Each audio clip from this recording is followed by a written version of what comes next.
അങ്ങനെയുള്ളവർക്കും ജോലി എന്തായാലും അനിവാര്യമാണ്. കാരണം ഇവിടെ വന്നതിന് ശേഷം നിങ്ങൾക്ക് ഇഷ്ടമുള്ള സാധനങ്ങൾ മേടിക്കണ്ടേ. പുതിയ ഫോണായിരിക്കാം, ലാപ്ടോപ്പ് ആയിരിക്കാം, അങ്ങനെ കുറേ നീഡ്സ് ഉണ്ടാവും നിങ്ങൾക്ക്. അപ്പോൾ അങ്ങനത്തെ സാധനങ്ങളൊക്കെ മേടിക്കണമെന്നുണ്ടെങ്കിൽ നല്ലൊരു ജോലി കണ്ടെത്തണം. Hello viewers, welcome back to my channel. Made in കൊച്ചിയുടെ മറ്റൊരു വീഡിയോയിലേക്ക് എല്ലാവർക്കും എൻ്റെ സ്വാഗതം. ഇന്നത്തെ വീഡിയോയിൽ നമ്മൾ എടുക്കാൻ ഉദ്ദേശിക്കുന്നത് complete beginner guide to Australia. ഓഡിയൻസിൽ നിന്ന് പല ആൾക്കാർ ദിവസവും മെസ്സേജ് അയക്കുകയാണ്, ഓസ്ട്രേലിയയിൽ വിസ കിട്ടിക്കഴിഞ്ഞോണ്ട് എന്ത് ചെയ്യണം ചേട്ടാ, എങ്ങനെയാണ് അക്കോമഡേഷൻ കിട്ടുന്നത്, എങ്ങനെയാണ് നമ്മൾ ജോലി കണ്ടുപിടിക്കുന്നത്, സോ ആൻഡ് സോ. അപ്പം ഞാൻ വിചാരിച്ചു എന്തുകൊണ്ട് ഇൻ ഡെപ്ത് ആയിട്ട് ഈ ഒരു ടോപ്പിക്കിനെ പറ്റി വീഡിയോ എടുത്തുകൂടാന്നുള്ളത്. അപ്പോൾ നമ്മൾ ഓസ്ട്രേലിയയിൽ വിസ ഒക്കെ കിട്ടിയതിന് ശേഷം നമ്മൾ എന്താണ് ചെയ്യേണ്ടത് ഇവിടെ വരുന്നതിന് മുമ്പ് എന്നുള്ളതിനെ പറ്റിയിട്ടുള്ള ഒരു കംപ്ലീറ്റ് ബിഗിനർ ഫ്രണ്ട്ലി ഗൈഡാണ് കേട്ടോ ഇത്. അപ്പോൾ മെയിനായിട്ട് ഇതിനകത്ത് 5 പോയിന്റ്സ് ആണ് കവർ ചെയ്യാൻ ഉദ്ദേശിക്കുന്നത്.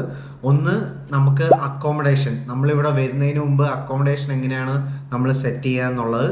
2, ഇവിടുത്തെ ജോബ് ഓപ്പർച്യൂണിറ്റീസ് എങ്ങനെയാണ് നമ്മൾ ഓസ്ട്രേലിയയിൽ കണ്ടുപിടിക്കാൻ പറ്റുക എന്നുള്ളത്.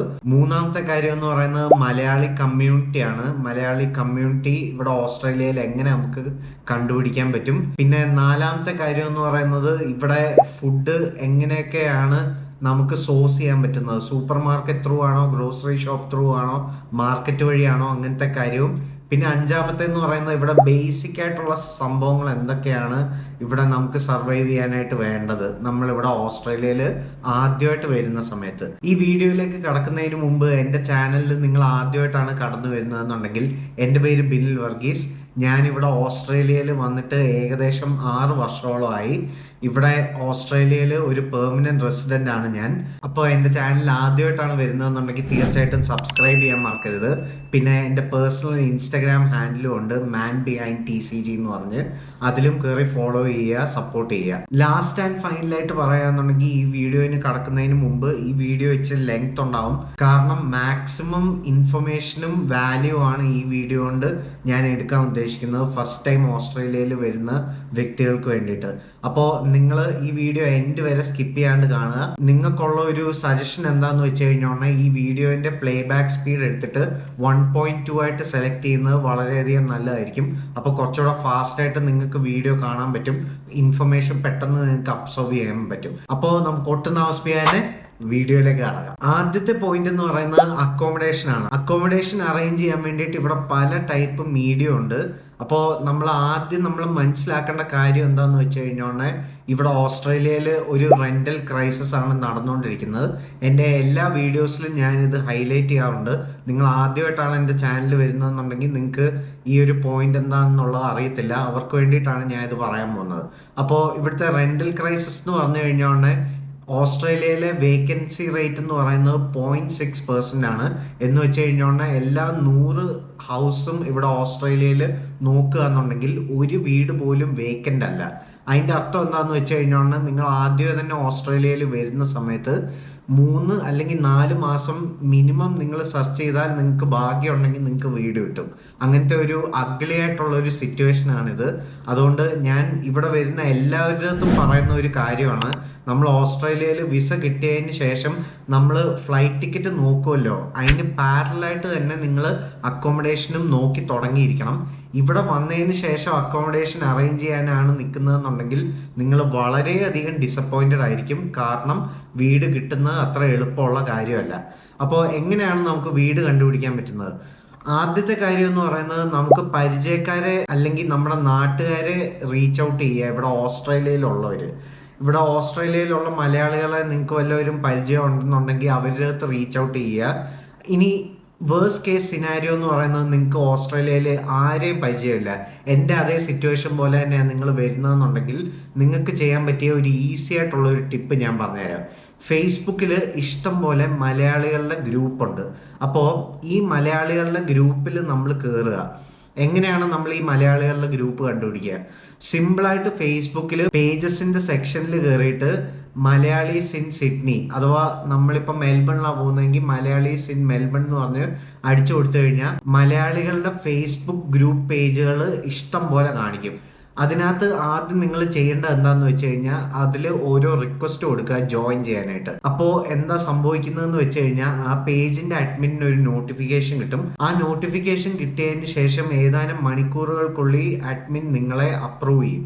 അപ്രൂവ് ചെയ്തതിന് ശേഷം നിങ്ങൾക്ക് ആ ഗ്രൂപ്പിൽ കയറിയിട്ട് നിങ്ങൾക്ക് ചോദിക്കാവുന്നതാണ് മലയാളികൾ ഈ ഏരിയയിൽ ഉണ്ടോ. ഇപ്പോൾ ഒരു ഉദാഹരണം പറയാന്നുണ്ടെങ്കിൽ നിങ്ങൾ സിഡ്നിയിൽ ഹോംബുഷ് എന്ന് പറയുന്ന സബർബിലാണ് മൂവ് ചെയ്യാൻ പോകുന്നത്. അപ്പോൾ നിങ്ങൾ എന്താ ചെയ്യുന്നതെന്ന് വെച്ച് കഴിഞ്ഞാൽ ആദ്യം നിങ്ങളുടെ ബ്രീഫായിട്ട് ഒരു ഇൻട്രൊഡക്ഷൻ കൊടുക്കുക. ഞാൻ ബാച്ചിലേഴ്സ് ഇൻ സയൻസ് പഠിക്കാൻ വേണ്ടിയിട്ട് ഇവിടെ സിഡ്നിയിൽ വരികയാണ്, ഇത്രയും നാളത്തേക്കാണ് വരുന്നത്, ഇന്ന സബർബിലാണ് എനിക്ക് വീട് കിട്ടാനായിട്ട് എനിക്ക് താല്പര്യം. അപ്പോൾ ഞാൻ എല്ലാ മലയാളികളുടെ അടുത്തും റീച്ച് ഔട്ട് ചെയ്യാണ്, ഞാൻ ഇന്ന സബർബിലാണ് എനിക്ക് വരാൻ താല്പര്യം എന്ന് പറഞ്ഞിട്ട് ഞാനാണെങ്കിൽ ഒരു പോസ്റ്റ് ഇടും. അപ്പോൾ അതിൻ്റെ അടിയിൽ ഞാൻ എൻ്റെ കോണ്ടാക്ട് ഡീറ്റെയിൽസും കൊടുക്കുന്നുണ്ടാവും. അപ്പോൾ അവരെന്താ ചെയ്യുന്നതെന്ന് വെച്ചാൽ ഇന്ന സ്ഥലത്ത് വീടുള്ളവർ തീർച്ചയായിട്ടും ആ പോസ്റ്റിനോട് റെസ്പോണ്ട് ചെയ്യും, അല്ലെങ്കിൽ ഡയറക്റ്റ് മെസ്സേജ് അയക്കും. അപ്പോൾ ഡയറക്റ്റ് മെസ്സേജ് അയക്കുന്ന സമയത്ത് നിങ്ങൾക്ക് ഡീലിങ്സ് ചെയ്യാൻ പറ്റും. ആ ഒരു അക്കോമഡേഷൻ നിങ്ങളുടെ ബഡ്ജറ്റിനനുസരിച്ച് സ്യൂട്ട് ചെയ്യാന്നുണ്ടെങ്കിൽ നിങ്ങൾക്ക് പ്രൊസീഡ് ചെയ്യാവുന്നതാണ്. സോഷ്യൽ മീഡിയ അല്ലാണ്ടും വേറെ ഇഷ്ടംപോലെ ഓപ്ഷൻസ് ഉണ്ട് നിങ്ങൾക്ക് അക്കോമഡേഷൻ കണ്ടുപിടിക്കാൻ പറ്റിയത്. അതിന് ഇഷ്ടംപോലെ ഇവിടെ റിയൽ എസ്റ്റേറ്റ് പ്ലാറ്റ്ഫോംസ് ഉണ്ട്. അതിൽ മെയിനായിട്ട് 3 ഫേമസ് ആയിട്ടുള്ള റിയൽ എസ്റ്റേറ്റ് പ്ലാറ്റ്ഫോംസ് ആണ് ഇവിടെ ഉള്ളത്. ഒന്നാമത്തേന്ന് പറയുന്നത് ഫ്ലാറ്റ്മേറ്റ്സ് ആണ്. ഫ്ലാറ്റ്മേറ്റ്സ് എന്ന് പറയുന്നതിൻ്റെ പ്രത്യേകത എന്താണെന്ന് വെച്ച് കഴിഞ്ഞാൽ നിങ്ങൾക്കൊരു വീട് അല്ലെങ്കിൽ ഒരു അപ്പാർട്ട്മെൻറ്റ് ഫുള്ളായിട്ട് നിങ്ങൾക്ക് റെൻ്റ് എടുക്കേണ്ട ആവശ്യമില്ല. നിങ്ങൾക്ക് ജസ്റ്റ് ഒരു റൂം മാത്രമാണ് നിങ്ങൾക്ക് റെൻറ്റിന് എടുക്കേണ്ടതെന്ന് ഉള്ളെങ്കിൽ ഫ്ലാറ്റ്മേറ്റ്സ് എന്ന് പറയുന്ന പ്ലാറ്റ്ഫോം നിങ്ങൾക്ക് സത്യം പറഞ്ഞാൽ ഭയങ്കര പെർഫെക്റ്റ് ആണ്. കാരണം ഷെയറിന് താമസിക്കാനായിട്ട് താല്പര്യമുള്ളവരാണ് പൊതുവേ ഈ ഒരു പ്ലാറ്റ്ഫോം എടുക്കുന്നത്. അപ്പോൾ നിങ്ങൾക്ക് ഒറ്റയടിക്ക് ഇപ്പോൾ പെർ വീക്ക് $450 സ്പെൻഡ് ചെയ്യുക എന്ന് പറയുന്നത് ഇച്ചിരി എക്സ്പെൻസീവ് ആണ്. എസ്പെഷ്യലി നിങ്ങൾ ആദ്യമേ തന്നെ ഓസ്ട്രേലിയയിൽ വരുന്ന സമയത്ത് ജോലി പോലും ഇല്ലാത്ത സാഹചര്യത്തിൽ. അപ്പോൾ നിങ്ങൾക്ക് റെൻറ്റ് ഷെയർ ചെയ്യാൻ പറ്റുക എന്നുണ്ടെങ്കിൽ നിങ്ങളുടെ എക്സ്പെൻസ് കുറയ്ക്കാൻ പറ്റും. പിന്നെ അതിൻ്റെ ഒരു ആഡഡ് ബോണസ് എന്ന് പറയുന്നത് നിങ്ങൾക്ക് ഇഷ്ടംപോലെ ആൾക്കാരെ പരിചയപ്പെടാൻ പറ്റും, പുതിയ ഫ്രണ്ട്സിനെ ഉണ്ടാക്കാൻ പറ്റും. അപ്പോൾ അങ്ങനെയുള്ളവർക്ക് പറ്റിയ ഒരു പ്ലാറ്റ്ഫോമാണ് ഫ്ലാറ്റ്മേറ്റ്സ്. അടുത്ത 2 പ്ലാറ്റ്ഫോം എന്ന് പറയുന്നത് വളരെയധികം സിമിലർ ആണ്. realestate.com.au പിന്നെ ഡൊമെയിൻ എന്ന് പറയുന്ന പ്ലാറ്റ്ഫോം. ഈ 2 പ്ലാറ്റ്ഫോമിലും ഇതുപോലെ റെൻ്റൽ പ്രോപ്പർട്ടീസ് ഇഷ്ടം പോലെ കിടപ്പുണ്ടാവും. നിങ്ങൾ ആകെ ചെയ്യേണ്ട കാര്യം എന്താണെന്ന് വെച്ചാൽ നിങ്ങളുടെ സിറ്റി അഥവാ നിങ്ങളുടെ സബർബ് ഫിൽറ്റർ ചെയ്യുക. പിന്നെ നിങ്ങളുടെ റെൻ്റൽ പ്രിഫറൻസ് എന്തൊക്കെയാണ്, ഷെയർഡ് ആണോ ഇൻഡിവിജ്വൽ ആണോ, പിന്നെ പെർ വീക്ക് എത്രയാണ് നിങ്ങളുടെ ബഡ്ജറ്റ് എന്നുള്ളത് നിങ്ങൾക്ക് ഫിൽറ്റർ ചെയ്യാൻ പറ്റും. ആ ഫിൽറ്റർ ചെയ്തതിന് ശേഷം ഇഷ്ടംപോലെ റിസൾട്ട് വരും. ആ ഒരു റെൻ്റൽ പ്രോപ്പർട്ടീസിന് നിങ്ങൾക്ക് അപ്ലൈ ചെയ്ത് സ്റ്റാർട്ട് ചെയ്യാൻ പറ്റും. അങ്ങനെ ചെയ്യുന്ന സമയത്ത് ഇവർക്ക് ഒരു അപ്രൂവൽ പ്രോസസ്സ് ഉണ്ട്.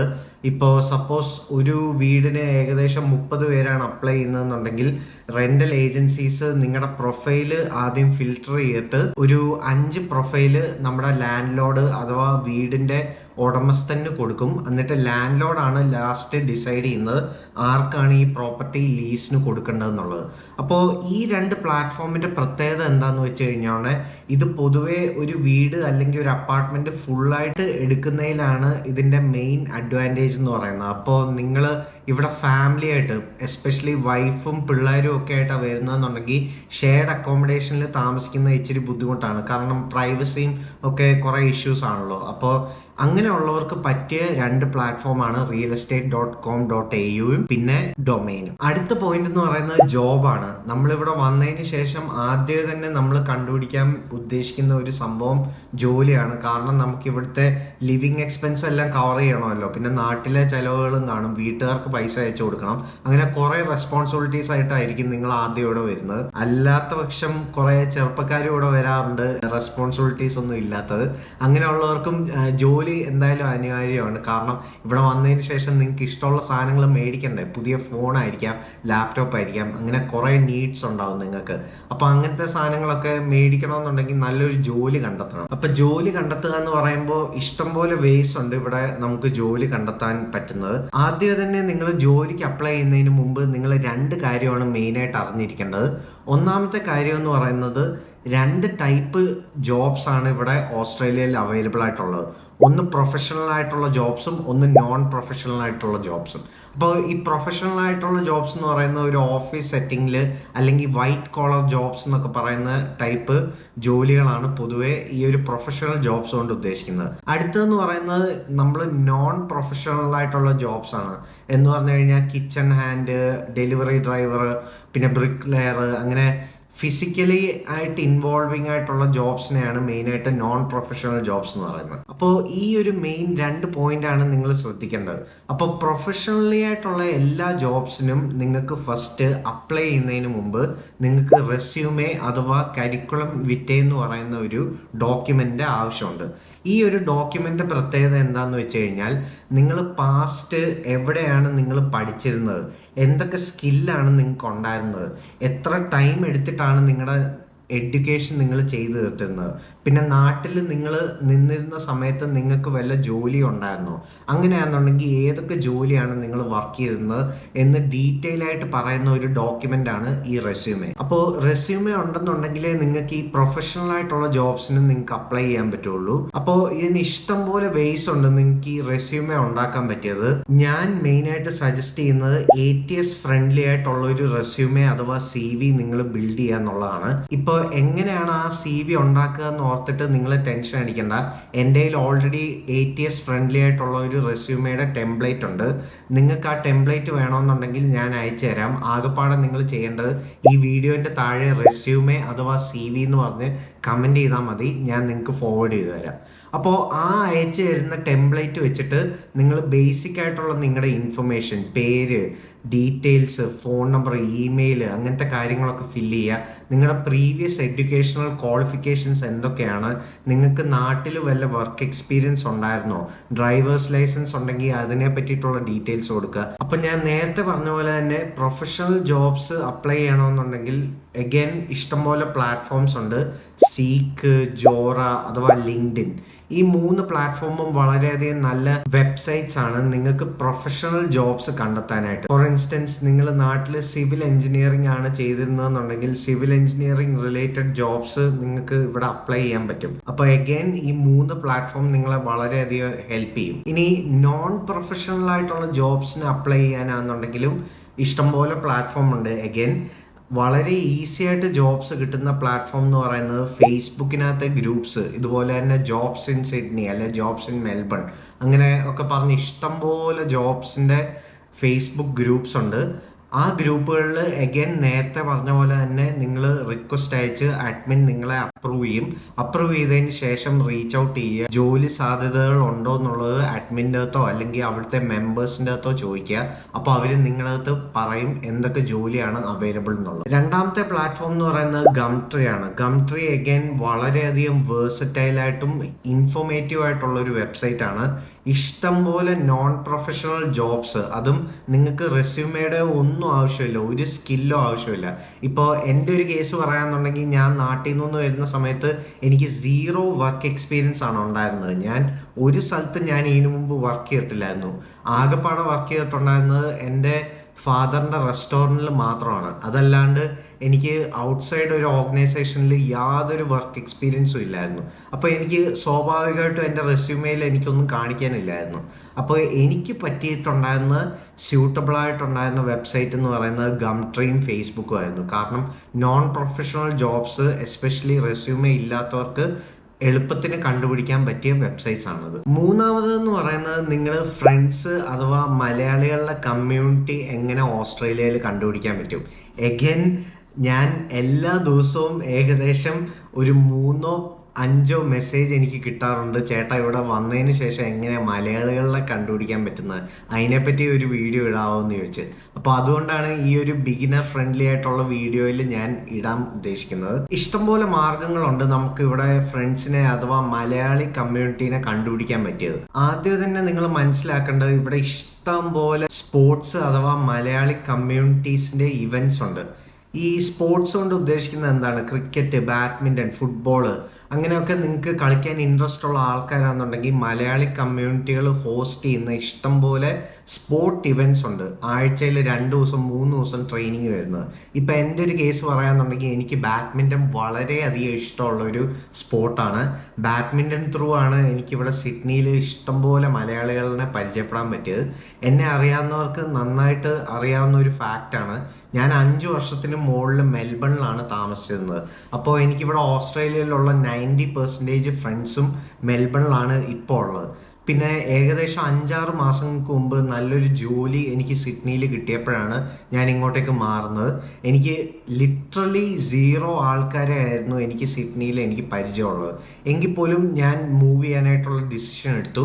ഞാൻ ഇവിടെ വന്നതിന് ശേഷം എനിക്ക് എൻ്റെ ഫ്രണ്ട് ത്രൂ ഒരാളെ എനിക്ക് പരിചയപ്പെടാൻ പറ്റിയായിരുന്നു. അങ്ങനെയാണ് അക്കോമഡേഷൻ എനിക്ക് സെറ്റായത്.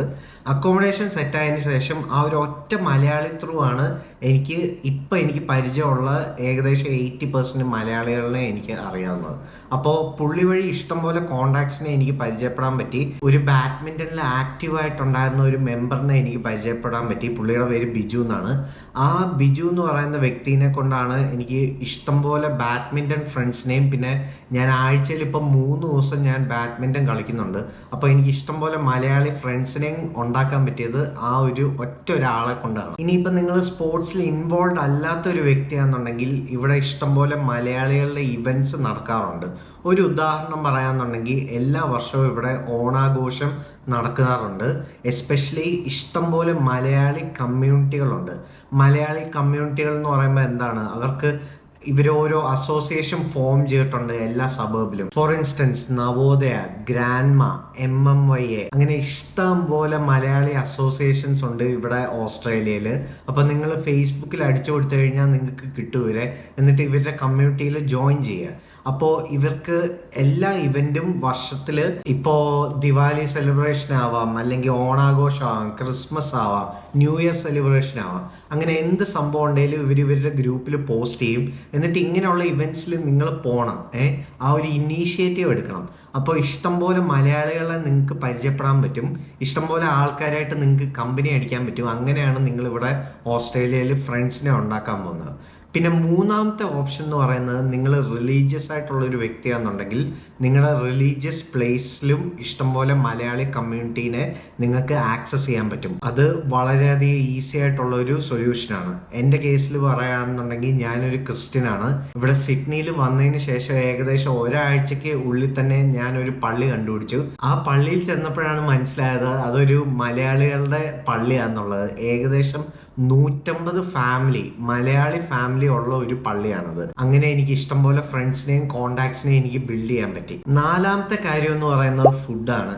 ഇവിടെ ഓസ്ട്രേലിയയിൽ വന്നതിന് ശേഷം പലവർക്കും പേടിയാണ്, നമ്മുടെ നാടൻ ഫുഡ്സ് ഇവിടെ മേടിക്കാൻ കിട്ടുമോ ചേട്ടാന്നൊക്കെ ചോദിച്ച് കുറേ പേര് എൻ്റെ അടുത്ത് മെസ്സേജ് അയക്കുന്നുണ്ട്. അങ്ങനെയുള്ളവർക്കാണ് ഈ ഒരു സെക്ഷൻ. ഓക്കെ, അപ്പോൾ ഫുഡ് എന്ന് പറയുന്നത് നമുക്ക് ഇഷ്ടംപോലെ സൂപ്പർ മാർക്കറ്റ്സും ഗ്രോസറി സ്റ്റോഴ്സും ഉണ്ട് ഇവിടെ ഓസ്ട്രേലിയയിൽ. അപ്പോൾ സൂപ്പർ മാർക്കറ്റിൻ്റെ കേസ് പറയാന്നുണ്ടെങ്കിൽ നിങ്ങൾക്ക് ഒരുമാതിരിപ്പെട്ട വേണ്ട എല്ലാ സാധനങ്ങളും കിട്ടും, എക്സെപ്റ്റ് നിങ്ങളുടെ ഇന്ത്യൻ ഗ്രോസറി സാധനങ്ങൾ. ഇപ്പൊ ഇന്ത്യൻ ഗ്രോസറീസ് എന്ന് പറയുമ്പോൾ നമ്മുടെ നാട്ടിലെ ഏലക്ക, കരയാമ്പൂ, പിന്നെ പെരുംജീരകം, അങ്ങനത്തെ ഐറ്റംസ് ഒക്കെ കിട്ടണമെന്നുണ്ടെങ്കിൽ ഈ സൂപ്പർ മാർക്കറ്റിൽ കിട്ടാൻ ചാൻസ് കുറവാണ്. എങ്കിൽ പോലും ചില സൂപ്പർ മാർക്കറ്റിന്റെ ബ്രാഞ്ചസിൽ അവൈലബിൾ ആണ്, പക്ഷെ മിക്കയിടത്തും കിട്ടാറില്ല പൊതുവെ. അപ്പോൾ ജനറൽ ആയിട്ടുള്ള സൂപ്പർ മാർക്കറ്റ് ഐറ്റംസ് കിട്ടാന്നുണ്ടെങ്കിൽ മെയിനായിട്ട് 3 സൂപ്പർ മാർക്കറ്റ് ചെയിൻസ് ആണ് ഇവിടെ ഉള്ളത്: കോൾസ്, വൂൾവേർട്സ്, പിന്നെ ഓൾഡി. ഈ കോൾസും വൂൾവേർട്സ് എന്ന് പറയുന്നത് വളരെയധികം സിമിലർ ആയിട്ടുള്ള സൂപ്പർ മാർക്കറ്റ് ജയൻസ് ആണ്. ഇവർക്ക് ഇല്ലാത്തതായിട്ടുള്ള സാധനങ്ങളില്ല. ബ്രെഡ്, പാല്, മുട്ട, ചിക്കൻ, മയണൈസ്, കെച്ചപ്പ്, എന്ത് സാധനമാണോ നിങ്ങൾക്ക് വേണ്ടത് ഇങ്ങനത്തെ സൂപ്പർ മാർക്കറ്റ് ജയൻസിന്റെ കയ്യിൽ ഉണ്ടാവും. അതുമാത്രമല്ല, നിങ്ങൾ ഏതൊരു സബർബിലാണ് നിങ്ങൾ മൂവ് ചെയ്യുന്നതെന്നുണ്ടെങ്കിൽ ഒരു കോൾസ് അല്ലെങ്കിൽ ഒരു വൂൾവേർട്സ് നിങ്ങൾക്ക് എന്തായാലും നിങ്ങളുടെ ഒരു ഏരിയയിൽ കാണും. 3-മത്തെ ഓപ്ഷൻ എന്ന് പറയുന്നത് ഓൾഡി ആണ്. ഓൾഡി അഗൈൻ ഒരു സൂപ്പർ മാർക്കറ്റ് ചെയിൻ തന്നെയാണ്, പക്ഷേ ഇവർ ഓസ്ട്രേലിയൻ ബേസ്ഡ് ആയിട്ടുള്ള സൂപ്പർ മാർക്കറ്റ് ചെയിൻ അല്ല. ഇവർ ജർമ്മൻ ബേസ്ഡ് ആയിട്ടുള്ള സൂപ്പർ മാർക്കറ്റ് ചെയിൻ ആണ്. ഇവിടെ കുറെ നാളായിട്ട് ഓസ്ട്രേലിയയിൽ അവൈലബിൾ ആയിട്ടുള്ള ഒരു സൂപ്പർ മാർക്കറ്റ് ചെയിൻ ആണ്.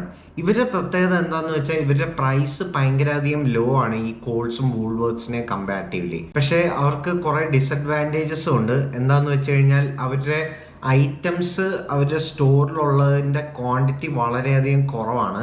നമുക്കിപ്പോൾ കോൾസ് വൂൾവർട്സിൽ ചെന്ന് കഴിഞ്ഞാൽ ഏകദേശം ഒരു 5000 സ്ക്യൂസയിലും കിടപ്പുണ്ടാവും അവരുടെ സ്റ്റോറിൽ. അതേസമയം ഓൾഡി ചെല്ലുക എന്നുണ്ടെങ്കിൽ മാക്സിമം ഒരു 2000 അല്ലെങ്കിൽ ഒരു 1500 ടൈപ്പ് ഓഫ് സ്ക്യൂസ് മാത്രമേ ഉണ്ടാവുള്ളൂ. സ്ക്യൂസ് എന്ന് പറയുന്നത് ടൈപ്സ് ഓഫ് പ്രോഡക്ട്സ് ആണ് കേട്ടോ. അപ്പോൾ അതിൻ്റെ ഒരു പ്രത്യേകത എന്താണെന്ന് വെച്ചാൽ ഇവർക്ക് അധികം സാധനം ഇല്ലാത്തതുകൊണ്ട് ഇവർക്ക് ഭയങ്കര അധികം ബൾക്കിന് മേടിക്കാൻ പറ്റും. ഭയങ്കര അധികം ബൾക്കിന് മേടിക്കുമ്പോൾ ഇവരുടെ പ്രൈസ് ഇവർക്ക് നല്ല രീതിയിൽ കുറച്ച് കസ്റ്റമേഴ്സിന് ഓഫർ ചെയ്യാൻ പറ്റും. അങ്ങനെയാണ് ഇവർ പൈസ ഉണ്ടാക്കുന്നത്.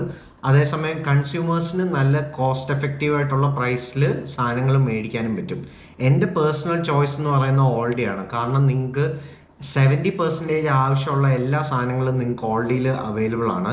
മാത്രമല്ല പ്രൈസും വളരെയധികം അഫോർഡബിൾ ആണ് കോൾസിനെയും വൂൾവേർട്സിനെയും കമ്പയർ ചെയ്ത് നോക്കുമ്പോൾ. പിന്നെ അടുത്ത സെക്ഷൻ എന്ന് പറയുന്നത് ഇന്ത്യൻ ഗ്രോസറി സ്റ്റോഴ്സ് ആണ്. ഞാൻ ഒന്നിൻ്റെയും പേര് ഇവിടെ മെൻഷൻ ചെയ്യുന്നില്ല, കാരണം ഇഷ്ടം പോലെ ഇന്ത്യൻ ഗ്രോസറി സ്റ്റോഴ്സ് ഉണ്ട് ഇവിടെ ഓസ്ട്രേലിയയിൽ ത്രൂ ഔട്ട്. നിങ്ങൾ ഇവിടെ വരുന്ന സമയത്ത് ഏത് സബർബിൽ വരുന്നു എന്നനുസരിച്ചിരിക്കും ഏത് ഇന്ത്യൻ ഗ്രോസറി സ്റ്റോഴ്സിലാണ് നിങ്ങൾ പോകേണ്ടതെന്നുള്ളത്. സിമ്പിളായിട്ട് നിങ്ങൾ ഗൂഗിൾ മാപ്സിൽ ഇന്ത്യൻ ഗ്രോസറി സ്റ്റോർ എന്ന് അടിച്ചു കഴിഞ്ഞാൽ നിങ്ങളുടെ ആ ഒരു സർക്കിൾ റേഡിയസിൽ നിങ്ങൾക്ക് കാണാൻ പറ്റും എത്രയധികം ഇന്ത്യൻ ഗ്രോസറി സ്റ്റോഴ്സ് ആണ് നിങ്ങളുടെ ചുറ്റിനും ഉള്ളതെന്നുള്ളത്. പിന്നെ നിങ്ങൾ ഓരോന്ന് ട്രയൽ ആൻഡ് എറർ ബേസിസിൽ നിങ്ങൾ പോവുക. ഇപ്പോൾ ഓരോ ചെറിയ ചെറിയ സാധനങ്ങൾ മേടിക്കാൻ പോകുമ്പോഴും 1-2 സാധനങ്ങൾ മേടിക്കാനായിട്ട് ആ പുതിയ ഗ്രോസറി സ്റ്റോറിൽ പോയി ട്രൈ ചെയ്ത് നോക്കുക. ചില ഗ്രോസറി സ്റ്റോഴ്സ് അധികം സാധനങ്ങളും ഉണ്ടാവില്ല, സാധനങ്ങളുടെ വിലയും ഭയങ്കര കൂടുതലായിരിക്കും. പക്ഷേ 1-2 തവണ നിങ്ങൾ പോകുമ്പോൾ നിങ്ങൾക്ക് മനസ്സിലാവും ഏത് ഗ്രോസറി സ്റ്റോറിലാണ് കൂടുതൽ ഐറ്റംസും ഉണ്ടാവുക, അതേസമയം കോസ്റ്റ് എഫക്റ്റീവ് ആയിട്ടുള്ള പ്രൈസിനും ഇവർ വിൽക്കുന്നതെന്നുള്ളത്. എന്നിട്ട് പോകെ നിങ്ങൾക്ക് ആ ഒരു ഇന്ത്യൻ ഗ്രോസറി സ്റ്റോറിൽ സ്ഥിരമായിട്ട് നിങ്ങൾക്ക് പോകാവുന്നതാണ്. ലാസ്റ്റ് ആൻഡ് ഫൈനൽ ടോപ്പിക് എന്ന് പറയുന്നത് നിങ്ങളിവിടെ അക്കോമഡേഷനും ഫുഡും ജോബും എല്ലാം സെറ്റാക്കിയതിന് ശേഷം നിങ്ങൾക്ക് തല ചായ്ച്ച് കിടന്നുറങ്ങണമെന്നുണ്ടെങ്കിൽ നിങ്ങൾക്ക് മിനിമം ഒരു ബെഡ് വേണം, പിന്നെ ഇഷ്ടംപോലെ ഫർണിച്ചേഴ്സ് വേണം. ഞാനിപ്പോൾ ഇരിക്കുന്ന പോലത്തെ ഒരു ചെയർ, പിന്നെ ഒരു ടേബിള്, അങ്ങനത്തെ കാര്യങ്ങളൊക്കെ വേണമെന്നുണ്ടെങ്കിൽ നിങ്ങൾക്ക് ഫർണിച്ചേഴ്സ് നിങ്ങൾ മേടിക്കണം അക്കോമഡേഷൻ സെറ്റാക്കിയതിന് ശേഷം. അപ്പോൾ ബ്രാൻഡ് ന്യൂ ആയിട്ടുള്ള ഫർണിച്ചേഴ്സ് മേടിക്കാനാണ് ഇഷ്ടംപോലെ ഓപ്ഷൻസ് ഉണ്ട്. പക്ഷേ എഗൈൻ അത് വളരെയധികം എക്സ്പെൻസീവ് ആണ്. എസ്പെഷ്യലി ഒരു ബെഡിൻ്റെ കാര്യം പറയാന്നുണ്ടെങ്കിൽ ഒരു കിങ് സിംഗിൾ ബെഡ് നിങ്ങൾ ഓസ്ട്രേലിയയിൽ പുത്തൻ മേടിക്കുക എന്നുണ്ടെങ്കിൽ മിനിമം $600 കൊടുക്കേണ്ടി വരും. അതായത് നമ്മുടെ നാട്ടിലെ ഒരു 35,000 രൂപയോളം കൊടുക്കേണ്ടി വരും. അപ്പോൾ അത് ഒഴിവാക്കാൻ വേണ്ടിയിട്ടാണ് ഞാൻ ഈ ഒരു സെക്ഷൻ ഈ വീഡിയോയിൽ ഇൻക്ലൂഡ് ചെയ്യുന്നത്. അപ്പോൾ നിങ്ങൾ ആദ്യമേ തന്നെ ഇവിടെ ഓസ്ട്രേലിയയിൽ വരുമ്പോൾ എഗൈൻ ഫേസ്ബുക്ക് വളരെയധികം പവർഫുൾ ആയിട്ടുള്ള ഒരു ടൂളാണ്. ഫേസ്ബുക്കിനകത്ത് മാർക്കറ്റ് പ്ലേസ് എന്ന് പറയുന്ന ഒരു ഫീച്ചർ അവൈലബിൾ ആണ് ഇവിടെ ഓസ്ട്രേലിയയിൽ. ഈ മാർക്കറ്റ് പ്ലേസ് പേര് പറയുന്ന പോലെ തന്നെ ഇല്ലാത്തതായിട്ടുള്ള സാധനങ്ങളൊന്നുമില്ല, കൂടുതലും സെക്കൻഡ് ഹാൻഡ് ആയിട്ടുള്ള ഐറ്റംസ് ആണ് പൊതുവെ ഇവിടെ മാർക്കറ്റ് പ്ലേസിൽ ഉണ്ടാവുക. അപ്പോൾ മെയിനായിട്ട് ഈ സായിപ്പന്മാർക്ക് ഒരു ഫർണിച്ചർ മേടിച്ചതിന് ശേഷം 2-3 വർഷത്തിന് ശേഷം അവർ അപ്ഗ്രേഡ് ചെയ്യാറുണ്ട്, പുതിയൊരു ഫർണിച്ചർ മേടിക്കും അവർ. അപ്പോൾ അവർ അവരുടെ പഴയ ഫർണിച്ചറോ ഒന്നെങ്കിൽ ഫ്രീ ആയിട്ടോ അല്ലെങ്കിൽ വളരെ കുറച്ച് പൈസയ്ക്കോ ഇവർ മാർക്കറ്റ് പ്ലേസിൽ ഇടാറുണ്ട്. അങ്ങനെയുള്ള സെക്കൻഡ് ഹാൻഡ് ആയിട്ടുള്ള ഫർണിച്ചേഴ്സ്, അതും വർക്കിംഗ് ആയിട്ടുള്ള നല്ല കണ്ടീഷനിലുള്ള ഫർണിച്ചേഴ്സ് നിങ്ങൾക്ക് കിട്ടും. അങ്ങനെയുള്ള ഫർണിച്ചേഴ്സ് നിങ്ങൾ ഇവർക്ക് മെസ്സേജ് അയച്ചു കഴിഞ്ഞാൽ ഇവർ റെസ്പോണ്ട് ചെയ്യും. നിങ്ങൾക്ക് നേരിട്ട് പോയി ഇൻസ്പെക്ട് ചെയ്യാം, എന്നിട്ട് ഇഷ്ടപ്പെടുക എന്നുണ്ടെങ്കിൽ മേടിക്കാം. നമ്മുടെ നാട്ടിലെ OLX ഒക്കെ പോലത്തെ ഒരു വെബ്സൈറ്റ് ആണിത്. ഇഷ്ടം പോലെ ടൈപ്പ് സാധനങ്ങളുണ്ട്, ഫർണിച്ചേഴ്സ്, ബെഡ്, സോഫ, TV, എന്ത് സാധനമാണോ നിങ്ങൾക്ക് വേണ്ടത് അത് നിങ്ങൾക്ക് അവിടെ കിട്ടും. ഇനിയിപ്പോൾ നിങ്ങൾക്ക് വണ്ടികൾ മേടിക്കണമെന്നുണ്ടെങ്കിൽ പോലും ഈ ഫേസ്ബുക്ക് അഥവാ ഗംട്രി എന്ന് പറയുന്ന പ്ലാറ്റ്ഫോമിൽ നിങ്ങൾക്ക് കിട്ടുന്നതാണ്. അപ്പോൾ നിങ്ങൾക്ക് അങ്ങനെയുള്ള സാധനങ്ങൾ ഈസി ആയിട്ട് നിങ്ങൾക്ക് മേടിക്കാൻ പറ്റും. ഇവിടെ വന്നിട്ട് നിങ്ങൾക്ക് സെറ്റിൽ ചെയ്യാനും എളുപ്പമായിരിക്കും. അപ്പോൾ ഈ പറഞ്ഞ കാര്യങ്ങളൊക്കെയാണ് മെയിനായിട്ട് നിങ്ങൾ ആദ്യമേ തന്നെ ഓസ്ട്രേലിയയിൽ വരുമ്പോൾ ഒരു കംപ്ലീറ്റ് ബിഗിനർ ഫ്രണ്ട്ലി ആയിട്ടുള്ള ഒരു പാക്കേജ് എന്ന് പറയുന്നത്. ഈ പറയുന്ന പോയിന്റുകൾ നിങ്ങൾ ശ്രദ്ധിക്കുക എന്നുണ്ടെങ്കിൽ നിങ്ങൾക്ക് ഇവിടെ ആദ്യമേ തന്നെ നാട്ടിൽ നിന്ന് ഓസ്ട്രേലിയയിലേക്ക് വരുമ്പോൾ നിങ്ങളുടെ ആ ഒരു ട്രാൻസിഷൻ ഭയങ്കര അധികം സ്മൂത്ത് ആയിരിക്കും. നിങ്ങൾക്ക് ഒരുപാട് ടെൻഷനൊന്നും അടിക്കേണ്ടി വരില്ല. ഭയങ്കര അധികം സ്മൂത്തായിട്ട് നിങ്ങൾക്ക് നിങ്ങൾക്ക് ഇവിടേക്ക് മൂവ് ചെയ്യാൻ പറ്റുന്നതായിരിക്കും. അപ്പൊ പതിവ് പോലെ തന്നെ ഇന്നത്തെ വീഡിയോ നിങ്ങൾക്ക് ഇഷ്ടപ്പെട്ടു എന്ന് വിശ്വസിക്കുന്നു. ഇഷ്ടപ്പെട്ടു എന്നുണ്ടെങ്കിൽ തീർച്ചയായിട്ടും എന്റെ വീഡിയോന് തംസ് അപ്പ് കൊടുക്കുക, എന്റെ ചാനൽ സബ്സ്ക്രൈബും ചെയ്യുക. ഇനി എന്ത് ടൈപ്പ് വീഡിയോസ് ആണ് ഞാൻ ചെയ്യേണ്ടതെന്നുള്ളത് തീർച്ചയായിട്ടും ഈ വീഡിയോന്റെ താഴെ കമന്റ് ബോക്സിൽ അറിയിക്കുക. ഞാൻ തീർച്ചയായിട്ടും അതിനെപ്പറ്റി വീഡിയോസ് ചെയ്യുന്നതായിരിക്കും. അപ്പൊ ഇനി ഇതുപോലത്തെ ഇൻട്രസ്റ്റിംഗും ഇൻഫോർമേറ്റീവ് ആയിട്ടുള്ള വീഡിയോസ് ആയിട്ട് നിങ്ങളുടെ മുമ്പിൽ കണ്ടുമുട്ടട്ടെ എന്നുള്ള ശുഭാപ്തി വിശ്വാസത്തോടെ ഗുഡ് ബൈ.